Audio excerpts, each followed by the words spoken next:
Il s'agit en un seul mot de l'inflammation des trompes. Voilà, c'est une infection gynécologique, ça il faut le dire, bien évidemment.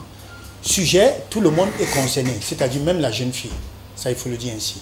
La jeune fille, voilà, des femmes adultes également, voilà. Les trompes ont un rôle assez important dans l'appareil génital. Si oui, quel rôle joue-t-il? Voilà. Joue-t-elle? C'est une trompe. Voilà, c'est une trompe, voilà. Ça, il faut dire que système de reproduction, ça contribue, ça participe, bien évidemment. Vous savez, c'est, je voudrais dire le passage, c'est-à-dire, ou encore un pont, ou encore, je peux appeler ça un tuyau qui relie, voilà, l'utérus à l'ovaire. Ah. Alors, vous devez comprendre que quand il y a ovulation, il y a ce qu'on appelle les ovocytes. Quand il y a ovulation, ce n'est pas les trompes. Il vaut mieux que les trompes soient ouvertes. Soient ouvertes, voilà. Quand il y a ovulation. Voilà. Et le passage des spermatozoïdes, notamment chez l'homme, une fois que l'homme éjacule, justement, ça doit passer par là. Et c'est pendant ce processus qu'il y a lieu ce qu'on appelle la fécondation. Pour que ça descende, justement, retrouver l'utérus pour pouvoir séjourner, pour qu'il y ait développement, si on peut encore dire. Autrement dit, si les trompes sont obstruées, il est impossible que le spermatozoïde atteigne la destination. La destination, voilà. Sans passer par les trompes. D'où les trompes sont indispensables. Voilà. À partir du moment où ces trompes sont touchées, sont malades, docteur, comment cela se manifeste-t-il? Voilà, il faut dire déjà que la première manifestation, c'est quoi? C'est les douleurs pelviennes, du bas-ventre. C'est-à-dire que la femme sent mal voilà, au bas-ventre. Ça peut être sur le côté ou les deux côtés. C'est régulier? Oui, oui, oui. Une fois que vous êtes sujet à une salpingite, alors ça peut être du côté droit ou bien du côté gauche, ou encore des deux côtés. Oui. On te fait douleur pelvienne. Alors, il y a également la fièvre. Puisqu'il s'agit d'une infection, il y a la fièvre, une élévation de la température, bien évidemment. Il y a également ce qu'on appellerait des pertes, je ne voudrais pas dire blanches, mais jaunâtres et verdâtres. Ça, il faut préciser. Ça a la couleur jaune et vert. Voilà, en ce qui concerne cet écoulement-là. Ça, c'est important. Il y a également ce qu'on appelle la bullure. C'est-à-dire ça chauffe quand vous pissez. Ça pique, ça chatouille. Et il y a également cette fréquence de vouloir toujours uriner. Ça, c'est important. Et ça démange aussi? Ça démange, tout à fait. Ça pique, voilà, ça chatouille, comme je l'ai dit. Voilà, ça brûle, ça chauffe. Voilà. Il faudra dire également, il y a la perte du sang en dehors des règles. Voilà, c'est-à-dire que vous êtes surpris par... Oui, l'écoulement, c'est-à-dire c'est du sang. Pourtant, vous ne... Mais ce n'est pas des règles, ça. Ce n'est pas des règles, ça. Mais c'est quelque chose qui peut vous surprendre comme ça et qui coule avec la même fréquence que voilà, comme des règles. Pour les menstrues. D'accord. Voilà autant de manifestations de ce qu'on appellerait salpingite. Voilà. Mais il faut dire que parfois, ça peut passer inaperçu chez certaines personnes. Je veux dire asymptomatique. Il faudra que ça atteigne, parce que nous avons la phase aiguë et chronique. Il faudra que ça atteigne la phase chronique chez certains pour que nous puissions avoir ces manifestations dont j'ai évoqué. Voilà. Mais, docteur, c'est assez inquiétant pour la femme, mais bon, on en parle, la salpingite. Ce nom-là, c'est pas très intéressant, mais on a besoin de... Alors, qu'est-ce qui peut provoquer justement la salpingite? Mais vous avez parlé de pertes vert, qui tendent au vert, je pense, non? Oui, vert, jaune. Et jaunâtre. Jaunâtre, oui, oui. Odorante aussi? Oui, tout à fait, tout à fait. Donc ça sent pas bon? Ça sent pas bon. Forcément, ça ne devrait plus sentir. Si c'est déjà jaunâtre, verdâtre, ça ne pourrait pas sentir bon. Ah, ça... Voilà. Alors, qu'est-ce qui peut provoquer justement ce... Voilà, nous avons dit de prime abord que c'est une infection. Il faudra comprendre qu'il s'agit de la présence bactérie. C'est une bactérie qui va passer par où?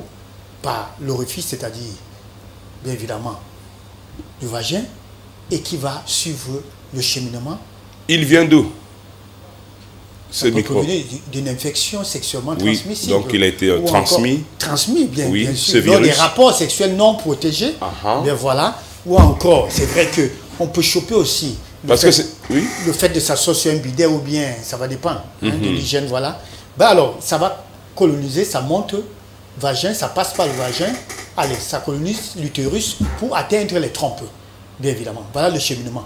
Voilà pourquoi quand nous le disions ici hier, en ce qui concerne le fait de boire de l'eau, que ce soit l'homme ou la femme, c'est important. Pourquoi? Avant des rapports, parce que ça pourrait, je dis bien ça pourrait, parce que dire sur le plateau que à chaque fois que vous allez boire de l'eau, ça va prévenir une salpingite. Non, c'est pas ce que je dis. Mais ça pourrait justement éviter la montée de ces bactéries au niveau des trompes. On a par exemple ici une image, docteur, pour situer un petit peu les trompes. Voilà, les trompes, ce qui est jaune là, c'est ce qu'on appelle les ovaires.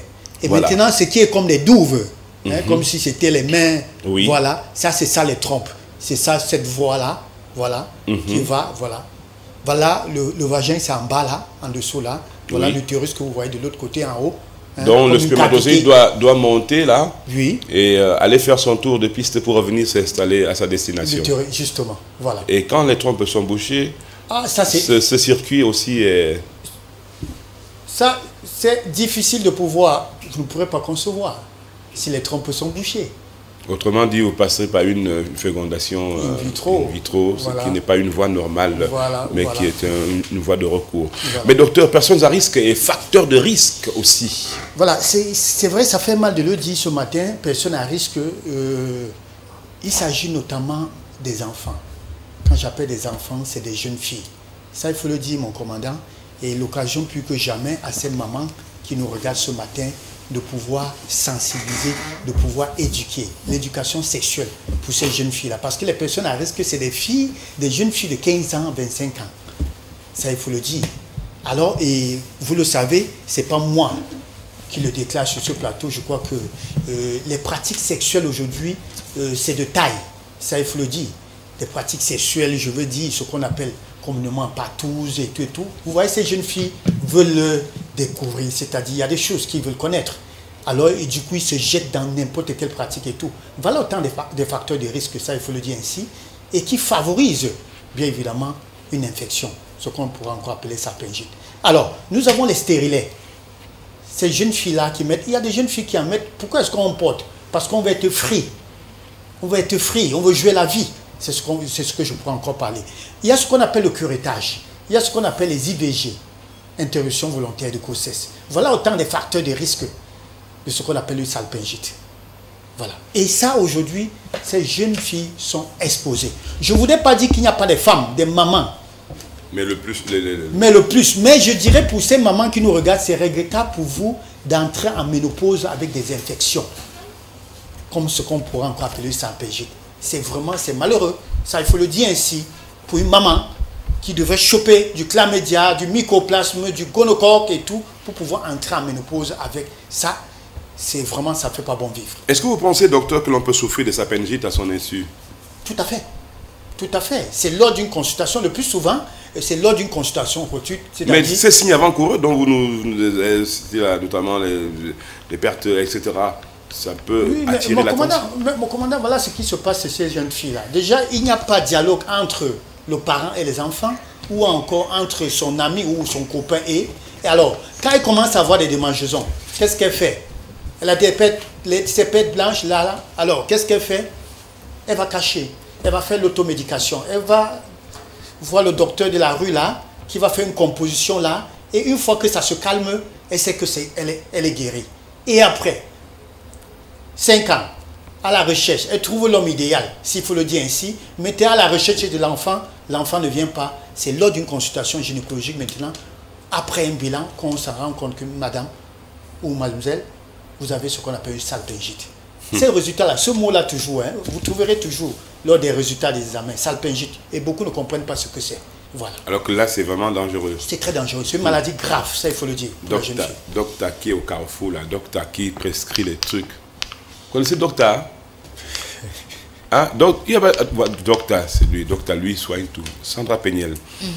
Vous connaissez un docteur? Hein? Oui. Il a un médicament contre tout. Hein? Oui, il soigne tout. Tout. Et il y en a pour qui ça marche vraiment. Hein? Ah bon? Je me dis, puisqu'ils reviennent toujours. Bon, peut-être à cause des moyens financiers réduits, mais l'automédication est strictement prohibée. Donc celui-là qui est un docteur n'a pas le droit de prescrire. Bon.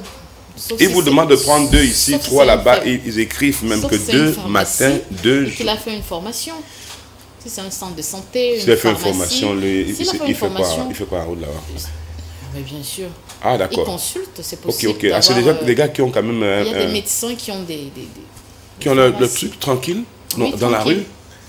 Non, pas construire un kiosque qui est comme un centre de santé, ils font des injections. Ah bon? Ils ont fait des formations, il y en a. Attendez. Vous faites l'injecter souvent là-bas, Sandra Peñel, dites-moi. Non.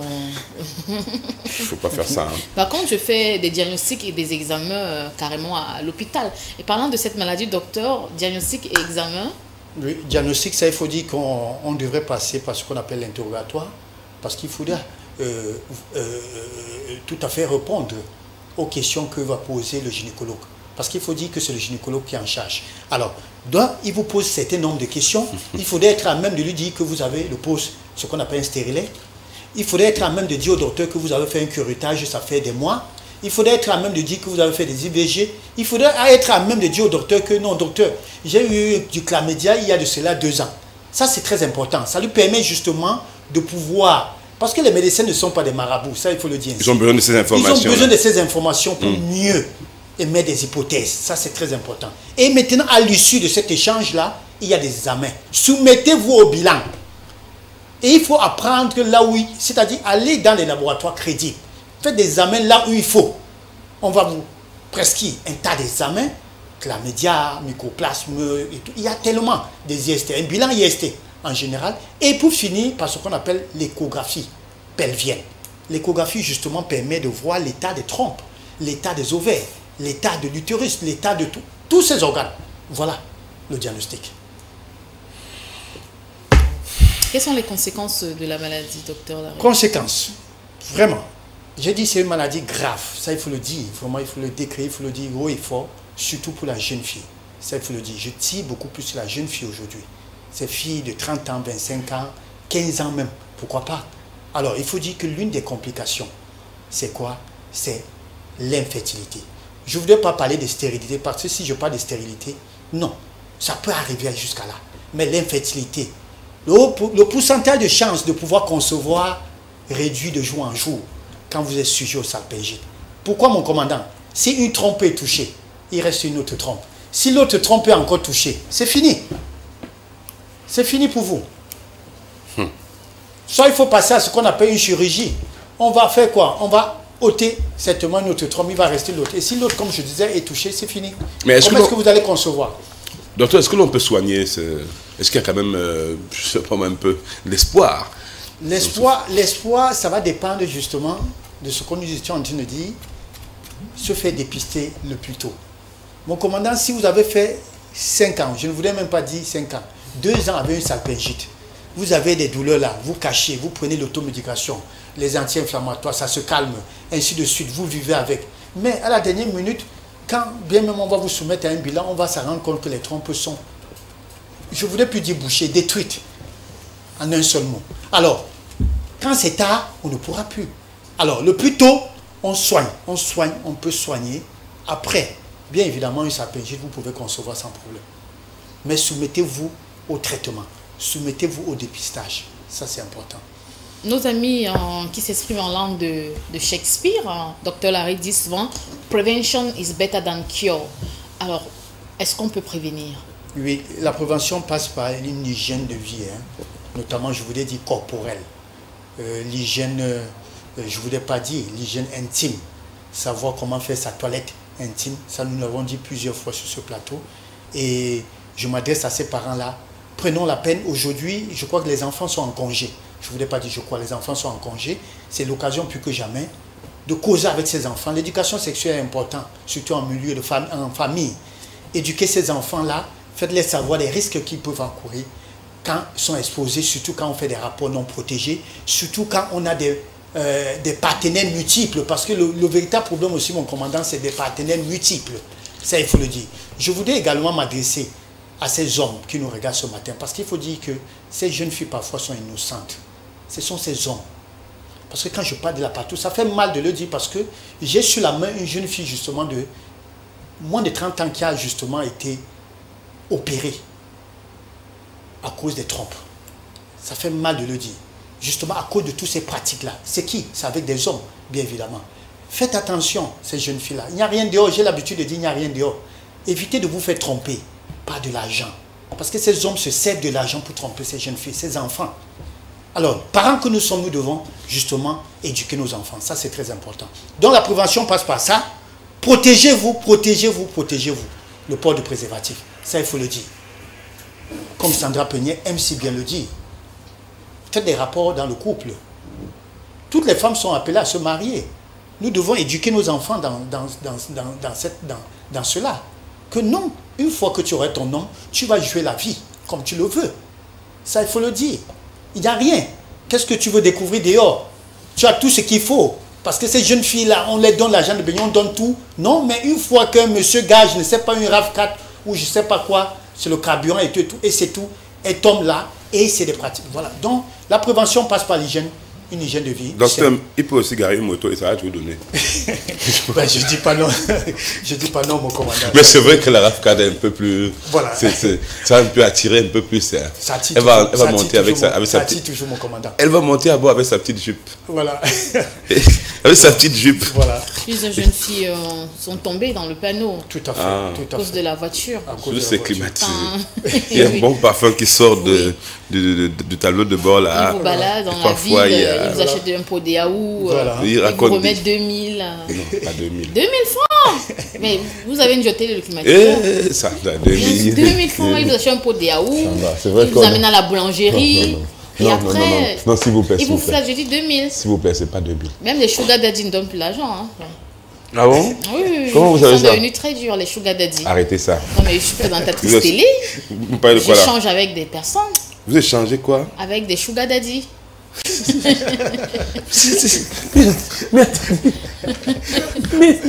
vous n'êtes pas sugar daddy quand même. Ne vous énervez pas. Les gars, il faut vous maîtriser. Seigneur, pourquoi est-ce que tu m'as appris à me maîtriser comme ça? Tu me contrôles trop. Pourquoi tu m'amènes à me maîtriser comme ça? En tout cas, docteur, vous savez, nous venons souvent à l'utile et l'agréable parce que vous êtes quelqu'un de très joyeux. C'est important, mon commandant, parce que ce sujet, ça fait un peu peur, ça interpelle. Oui. Quand vous venez avec un zeste d'humour, vraiment, ça nous galvanise. Ça nous fait plaisir. Docteur, dernière chose, conseil et on vous laisse repartir. Alors, le conseil que je puis donner ce matin à ces jeunes filles-là, vos parents devront être vos intimes. Ça, j'aime si bien le dire, et je le dis toujours à mes filles, parce que j'en ai des filles, un garçon. Votre maman devrait être votre intime. Votre ami, c'est important. Partagez. Hein? Ça, c'est important. Donc, c'est l'interpellation que je fais ce matin à ces jeunes filles qui nous regardent parce qu'elles sont en congé. L'éducation sexuelle ne devrait plus être un tabou. Ça, je le dis toujours, je passe le temps à le dire. Les parents, partagez avec vos enfants. Ça, c'est important. Enfin, d'éviter que ces enfants rêvent. Parce que c'est le rêve, c'est des ambitions. Hein, c'est le fantasme. Ils veulent découvrir quoi, je ne sais pas quoi. Voilà. Donc, dites-vous bien que ce que vous voulez découvrir, derrière se cache la maladie. Une maladie assez grave.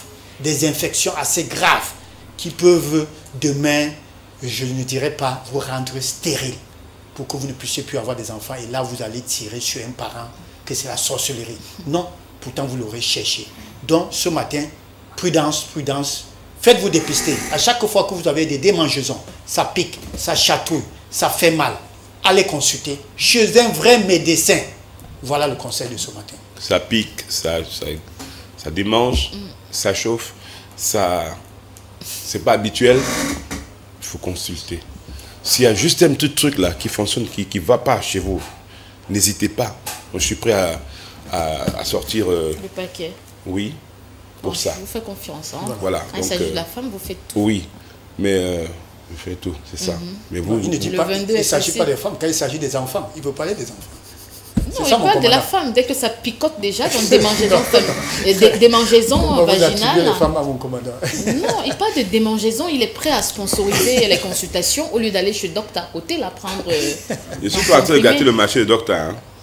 Ne gâtez pas le marché de docteur. Il y a des vrais docteurs, on l'a dit, qui sont allés à l'école, qui sont formés. Voilà. Mais les petits docteurs là, vraiment... C'est dangereux, mon commandant. Ils ont prescrit des choses à des gens. Hein? Oui. Un médicament en main comme ça. Et il y a les gars qui sont... Ils écrivent 3 comprimés le matin, 3... À un moment donné, vous regardez comme ça. C'est assez même sérieux. Vous avez dit combien? Ils répètent, ils disent, vous avez dit 3 comprimés le matin, 3 le soir. Ils soignent tout. Il dit, pour ça, là, vous prenez ça un seul par jour. L'autre, si vous mangez ça, vous prenez ça 4 d'un seul trait. Même VIH-Sida, hein. Tout. Vous partez avec une batterie de trucs et vous allez, floup, vous vous endormez. Souvent, je ne sais pas si ça va, souvent, bon, enfin. Docteur, merci pour tout. Et on aura le plaisir de vous recevoir encore demain. C'est vrai, pas la grâce de Dieu. Docteur, c'est notre dernier mardi de l'année. Et comme vous avez parlé avec votre cœur, nous on se sépare encore avec un selfie. Et on le fait avec notre cœur. Bon, au commandant, on va gérer la pub. Hein. Nous, on paye la facture. Voilà. On va immortaliser ça. Docteur Larry. Immortaliser ça. Allons-y tout de suite pour la pub, on revient derrière, tout en rappelant que vous allez réagir au téléphone, rapidement là, parce que ça se passe très vite. Oui, souvent on vous a pas, parce que le temps qui est imparti passe vite. Hein? Après la pub, alors vous appelez, non, le général Moko aussi sera là. Je vous présente les laboratoires Salim, spécialisés dans le traitement rapide et efficace des maladies naturelles et mystiques, à savoir chlamydia, syphilis, gonococcie, hépatite A, B et C, faiblesse sexuelle, kyste, myome,